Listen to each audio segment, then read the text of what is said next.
పూర్వీకి స్వాగతం. A manual to self. సూచనలు లేదా సమాచారాన్ని అందించే స్వీయ శోధన సాధనం. సో, బాడీ అండ్ మైండ్ అనేవి 2 సెల్ఫ్‌కున్న 2 టూల్స్, 2 ఇన్‌స్ట్రుమెంట్స్. వీటిని కరెక్ట్‌గా అర్థం చేసుకొని, వీటి యొక్క కాంపిటెన్సీస్, కేపబిలిటీస్ అర్థం చేసుకొని, గేమ్‌ని కరెక్ట్‌గా ఆడితే you will be free from the existence. In other words you are free from the suffering of eternities. ఈ జీవితంలో ఉన్న సఫరింగ్ గురించి మాట్లాడట్లా. The future coming sufferings are warded off. ఇది నేను చెప్తున్న ప్రామిస్ కాదు. పతంజలి ఇచ్చిన promise. In case of mind, మనం బాడీ అండ్ మైండ్ 2 అంతర్గత క్వాలిటీస్‌తో వస్తాయని చెప్పుకున్నాం. అదేమిటంటే బోరెడము, రెండోది ఇనర్షియా. బోరెడమ్ అనేది దేనికి సంబంధించింది? అదే స్థితి కొనసాగింపు అనేది నచ్చక ఇంకో విషయం చెయ్యటం, ఇంకో పని చేయటం. ఆ పని అవసరమా? అవసరం లేదా? వేరే విషయం. కానీ కంటిన్యూ‌గా అలా మారుతుంటుందే, ఇది బోరెడమ్. అదే ఇనర్షియాకొచ్చేప్పటికి ఉన్న స్థితిని కంటిన్యూ అవ్వటం.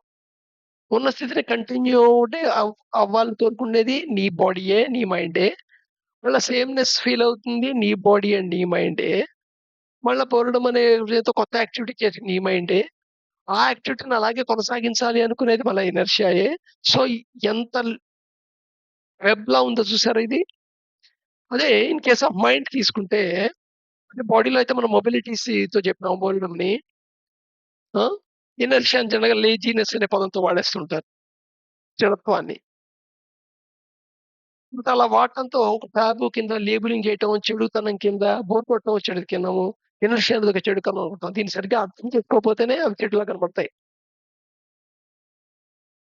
So, in case of mind, activity is meant for thinking. అసలు మైండ్‌కి యాక్టివిటీ ఏమిటి? దేనికోసం ఉంది అంటే థింకింగ్. దట్ ఇన్‌క్లూడ్స్ ఈ థింకింగ్ ప్రాసెస్‌లోనే అనలైజింగ్ ఇంక్లూడ్ అవుతుంది. ఇంటర్ప్రిటేషన్ ఇంక్లూడ్ అవుతుంది. అనలైజింగ్ అంటే ఇన్ఫర్మేషన్ ఉంటే, ఆ ఇన్ఫర్మేషన్ నుండి కొంత రాబట్టడం. ఇంటర్ప్రిటేషను. ఆహ్, ఆ వచ్చిన డేటాని నీవు ఆల్రెడీ లోపల తయారు చేసుకున్న నీ బిలీఫ్ సిస్టమ్‌లో తయారు చేసుకున్న ఒక ఫ్రేమ్‌వర్క్‌లో దాన్ని అర్థం చేసుకోవడానికి ప్రయత్నం చేయటాన్ని ఇంటర్ప్రిటేషన్ అంటాం. And in the direction of truth. అయితే ఈ యాక్టివిటీ మైండ్ యాక్టివిటీ అంతా ఏ డైరెక్షన్‌లోకి అనలైజింగు, ఇంటర్ప్రిటేషను ఇదంతా థింకింగ్ ప్రాసెస్ ఇదంతా దేనికోసమని? డైరెక్షన్ ఆఫ్ ట్రూత్ ప్రయాణం చేయటం కోసమని. ఇన్ దట్ ప్రాసెస్ ఈ ప్రాసెస్‌లో అజంప్షన్స్ ఫార్మ్ అవుతుంటాయి. ఇది ఇలా అయ్యుంటుంది అని అనుకోవటం. ఒపీనియన్స్ ఫార్మ్ అవుతుంటాయి. ఇది ఇదే. అలాగే ఎక్స్‌పెక్టేషన్స్ ఫార్మ్ అవుతుంటాయి. ఇది ఇలా జరిగుండాలి, ఇలా జరగకూడదు అని. కంక్లూజన్స్ ఫార్మ్ అవుతాయి. ఇలా ఉంటే కరెక్ట్, ఇలా ఉంటే కరెక్ట్ కాదని. Wishes are the objects feared. ఇవన్నీ ఉన్నాయి. Wishes, conclusions, expectations, opinions, assumptions ఇవన్నీ ఆబ్జెక్ట్స్ అన్నమాట. నీ మైండ్ యొక్క analysing interpretation in the direction of ట్రూత్‌లో ఏర్పడుతున్న ఆబ్జెక్ట్స్ ఇవన్నీ. సో, వీటిని ఆబ్జెక్ట్ కింద పర్సీవ్ చేయటం. దీన్ని అంతర్దృష్టి అంటాం. ఇంట్రోస్పెక్షన్ అంటాం.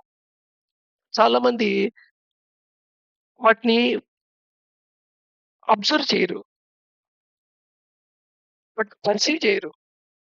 కానీ పర్సీవ్ చేస్తే ఎలా పర్సీవ్ చేస్తారంటే చేయకపోవడం జరగదు. పర్సీవ్ ఎలా చేస్తుంటారంటే ఈ ఒపీనియను, అజంప్షను, ఎక్స్‌పెక్టేషను, కంక్లూషన్స్‌ని వాళ్ళ ఫ్రేమ్‌వర్క్ బిలీఫ్స్ ప్రకారంగా లేబులింగ్ చేయిస్తారు. లేదా జస్టిఫై చేస్తుంటారు. ఈ లేబులింగ్ జస్టిఫై ఎందుకు చేస్తారంటే వాళ్ళకది కరెక్ట్ ట్రూత్‌లా కనబడుతుంటుంది. ఎందుకంటే సబ్జెక్ట్ ఎక్స్‌పీరియన్స్ కదా! నీకు కనబడింది నువ్వు ట్రూత్ అని నమ్ముతావు. నీకు ప్రత్యక్ష ప్రమాణం కింద లెక్క. నీ ప్రత్యక్ష ప్రమాణం వాడికి ప్రత్యక్ష ప్రమాణం కాదు. అంతే తేడా. అది ఫిజికల్‌గా ఒక వస్తువు అయితే మటుకు నీకు వాడికి అది ప్రత్యక్ష ప్రమాణం అవుతుంది. కానీ నీ ఒపీనియను, అజంప్షను, ఎక్స్‌పెక్టేషను, కంక్లూజన్ కూడా నీకు ప్రత్యక్ష ప్రమాణాలు. సో, నీకు ప్రత్యక్ష ప్రమాణాలు కాబట్టి నువ్వు ట్రూత్ కింద నమ్ముతావు. అందుకని నీకు నువ్వు సత్యంలా కనబడుతూ ఉంటావు. నీ ఒపీనియన్ నీకు సత్యంలా కనబడుతుంది. నీ అజంప్షన్ నీకు కరెక్ట్‌లా కనబడుతుంది. నీ ఎక్స్‌పెక్టేషన్ చాలా కరెక్ట్‌గా కనబడుతుంది. నీ కంక్లూజన్ అంతకంటే కరెక్ట్‌గా కనబడుతుంది. నీ విషెస్ అనేవి రిక్వైర్‌మెంట్‌లా కనబడుతూ ఉంటాయి. సో, ఇవన్నీ ఆబ్జెక్ట్స్. సో, వీటిని ఆబ్జెక్ట్స్ కింద ముందు నీ అవేర్‌నెస్‌లో ఆబ్జెక్ట్స్ కింద చూడాలి. అప్పుడు ట్రూత్ వైపుకి నీ థింకింగ్ ప్రాసెస్ నడుస్తుంది. అదర్‌వైజు నువ్వు నీ బిలీఫ్ సిస్టమ్‌లో ఇరుక్కుపోతావు. నువ్వు సోషల్ కండిషన్స్‌లో లేదా ఏదైతే సొసైటీలో బతికావో, ఏ కండిషన్స్‌లో నువ్వు గ్రో అయ్యావో, గ్రోనప్ అయ్యావో, డెవలప్ అయ్యావో, ఆ కండిషన్‌లోనే చిక్కుపడి ఉంటావు నువ్వు. They are the second and tertiary waves. ఒక రకంగా చెప్పాలంటే ఈ మైండ్‌ని యాక్చువల్‌గా ఏంటి ఇది modification of a field that is universal divine mind అని చెప్పుకున్నాం ఇంతకుముందు. So, universal divine mind existence అంతా ఉంటుంది. ఆ సత్యంలో కొన్ని యూనిట్లు, ఫోర్స్ ఫీల్డ్‌లు, సెకండరీ ఫోర్స్ ఫీల్డ్ వీటి యొక్క ఇంటరాక్షన్ ద్వారా ఏర్పడుతుంది. ఈ ఫీల్డ్ మొత్తం అంతా కోర్పస్ అంతా వ్యాపించి ఉంటుంది. ఇది నీ బాడీ గుండా ప్రయాణం చేసినప్పుడు కొన్ని మోడిఫికేషన్‌కి గురవుతుంది. ఆ మోడిఫికేషన్‌కి గురవ్వటాన్ని నీ యొక్క మైండ్ అంటావు. ఇదంతా ఇంతకుముందు తెలుసుకున్నాం గదా! సో, ఓ రకంగా చెప్పాలంటే ఫీల్డ్ యొక్క వేవ్స్ కింద చెప్పొచ్చన్నమాట ఇవి. సో, దేర్‌ఫోర్ ఎక్స్‌టర్నల్‌గా ఒక ఇంపల్స్ వచ్చింది. ఒక రకమైన వేవ్ ఫార్మ్ అయింది. ఆ వేవే నీ యొక్క opinion, thought, assumption, expectation, conclusion whatever it may B. So, ఇవన్నీ సెకండరీ వేవ్స్ అన్నమాట యాక్చువల్‌గా. ప్రైమరీ వేవ్ ఏమిటి? Actual information received. దాన్ని డీకోడ్ చేయటం ప్రాసెస్‌లో ఇవన్నీ కూడా చేస్తాయి. ఇవన్నీ సెకండరీ, టెర్షియరీ వేవ్‌లెట్స్ అన్నమాట. తరంగాలు ఒక సరస్సులో నీటిలో ఒక వేవ్ ఫార్మ్ చేసిన తర్వాత ఆ వేవ్‌తో ఆగిపోదు. ఆ వేవ్ నుండి ఇంకో వేవ్ జనరేట్ అవుతుంది. ఆ వేవ్ నుండి ఇంకో వేవ్ జనరేట్ అవుతుంటుంది. అలా ఎక్కువ వేవ్‌లు జనరేట్ అయితే టర్బులెన్స్‌గా ఉంటుంది. So, resulted from the primary wave that is generated by impulse. So, ఈ ఇంపల్స్ లోపలికైతే ఇన్ఫర్మేషన్ వచ్చిందో నీ యొక్క జ్ఞానేంద్రియాల ద్వారా ఆ ఇంపల్స్ ప్రైమరీ వేవ్ అనుకుంటే మోడిఫికేషన్‌కి గురి చేయటానికి ఆహ్, యూనివర్సల్ డివైన్ మైండ్‌ని మోడిఫికేషన్‌కి గురి చేస్తే ఆ ఫీల్డ్‌ని, ఆ ఫీల్డ్‌లో వచ్చిన వేవ్స్ నుండి జనరేట్ అయ్యే సెకండరీ, టెర్షియరీ వేవ్స్ ఉంటాయే అవి మాట నీ ఒపీనియన్స్, నీ యొక్క ఎక్స్‌పెక్టేషన్స్, నీ కంక్లూజన్స్. అయితే ఈ యొక్క ప్రతి థాట్, ప్రతి ఒక్క ఒపీనియన్ గాని, ప్రతి అజంప్షన్ గాని, ప్రతి అజంప్షను, కంక్లూజను, ఎక్స్‌పెక్టేషను, ప్రతి wish, desire whatever it may be ప్రతీది ఒక ఎమోషన్ జ్యూసీ‌గా దానికి అసోసియేట్ అయి ఉంటుంది. Emotion is the juicy part of wave అని చెప్పొచ్చు. That act as a driving force of activity. ఈ యాక్టివిటీకి డ్రైవింగ్ ఫోర్స్ కింద పనిచేస్తూ ఉంటుంది. మనం ఇనర్షియాని ఎలా కన్సిడర్ చేస్తాం? లేజీనెస్ కింద కన్సిడర్ చేస్తాం of the body and continuity in the case of mind. Inertia నీ బాడీ విషయంలో నువ్వు లేజినెస్ అనే పేరు పెడతావు. అదే మైండ్ విషయంలో కంటిన్యూటీ కింద చేస్తావు. అదే థాట్‌లో ఉండిపోవటం. ఆ థాట్ పోవట్లేదు. ఇంకా థాట్ కంటిన్యూ అవుతోంది అంటే సో, అది ఇనర్షియా, మైండ్ యొక్క ఇనర్షియా అన్నమాట అది. సో, ఈ ఈ ఇది కాకుండా ఈ రెండిటికి ఇనర్షియా అండ్ బోర్డమ్ యొక్క ఓవరాల్ రిజల్ట్ అంటే ఏంటి? ఒకటేమో వెంట వెంటనే యాక్టివిటీస్ మారుస్తూ ఉండటం. ఒకటి ఆ యాక్టివిటీలో ఉండటానికి ప్రయత్నం చేయడం. సో, దీని యొక్క రిజల్ట్ కిందన మైండ్‌లో జరిగే ప్రాసెస్‌ని నువ్వు డ్రిఫ్టింగ్ అంటావు. డ్రిఫ్టింగ్. అందుకని ఒక థాట్‌తో ఎక్కువ సేపు ఉండాలంటే ఉండలేవు. ప్రయత్నించి చూడండి. ఏదైనా ఒక థాట్ తీసుకోండి. ఆ థాట్‌తో ఎక్కువ సేపు ఉండగలను చూడండి. ఆటోమేటిక్‌గా ఇంకో థాట్‌లోకి వెళ్ళిపోతాం. ఇంకో థాట్‌లోకి వెళ్ళిపోతుంటాం.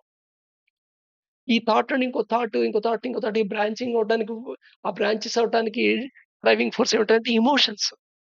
ఎమోషన్ అనే జిగురు పదార్థంతో థాట్స్ బైండ్ అయి ఉంటాయన్నమాట. ఎమోషన్ అనేది ఒక ద్వారం కింద ఉంటుంది. దాని మీద బియర్డ్స్ నీ థాట్స్ అన్నమాట. సో, ఒకదానికి సంబంధించిన థాట్సే దాని రిలేటెడ్ థాట్సే లైన్ కింద ఫార్మ్ కాదు. ఒక ఎమోషను అలాంటి ఎమోషన్ ఉంటే మిగతా థాట్స్‌ని గూడా బయటికి పాపప్ చేస్తుంది.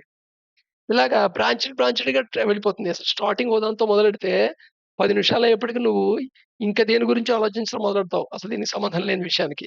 దీన్ని డ్రిఫ్టింగ్ అంటాం. ఈ డ్రిఫ్ట్ వాచింగ్ గురించి ఇంతకుముందు చాలా వీడియోల్లో వచ్చింది. ఈ డ్రిఫ్ట్ వాచింగ్ మోస్ట్ ఇంపార్టెంట్ అన్నమాట. డ్రిఫ్ట్ వాచింగ్ చేస్తే నీ మైండ్ ఒక నీకు అర్థమవుతుంది. డ్రిఫ్ట్ వాచింగ్ ప్రాసెస్‌లోనే నువ్వు నాన్ ట్రూత్ అంటే ఒకటేమో వాస్తవంగా లోపలికొచ్చిన ఇన్ఫర్మేషను. రెండోది నువ్వు దానికి యాడ్ చేస్తున్న ఎక్స్‌పెక్టేషను, నువ్వు దానికి ఎక్స్‌పెక్ట్ చేస్తున్న అజంప్షను, నువ్వు దానికి యాడ్ చేస్తున్న ఒపీనియను, నువ్వు దానికి యాడ్ చేస్తున్న లేబెలింగు, జస్టిఫికేషను ఇవన్నీ అర్థమవుతుంది. అప్పుడు నీకు బిలీఫ్ సిస్టమ్ అర్థమవుతుంది. నీ యొక్క బిలీఫ్ సిస్టమ్. సో, మైండ్‌ని డీప్‌గా ఎప్పుడైతే అండర్‌స్టాండ్ చేసుకుంటున్నావో, నీ మైండ్‌లో జరుగుతున్న ప్రాసెస్‌ని ఆటోమేటికల్‌గా మైండ్ యొక్క ఫంక్షనాలిటీ కూడా మారుతుంది. ఆ డ్రిఫ్టింగ్ కూడా తగ్గుతుంది. నువ్వు అవేర్‌నెస్ పెరుగుతుంటే డ్రిఫ్టింగ్ తగ్గుతుంటుంది. అవేర్‌నెస్ తగ్గుతుంటే డ్రిఫ్టింగ్ పెరుగుతూ ఉంటుంది. సో, రేపు మళ్ళా కంటిన్యూ చేద్దాం.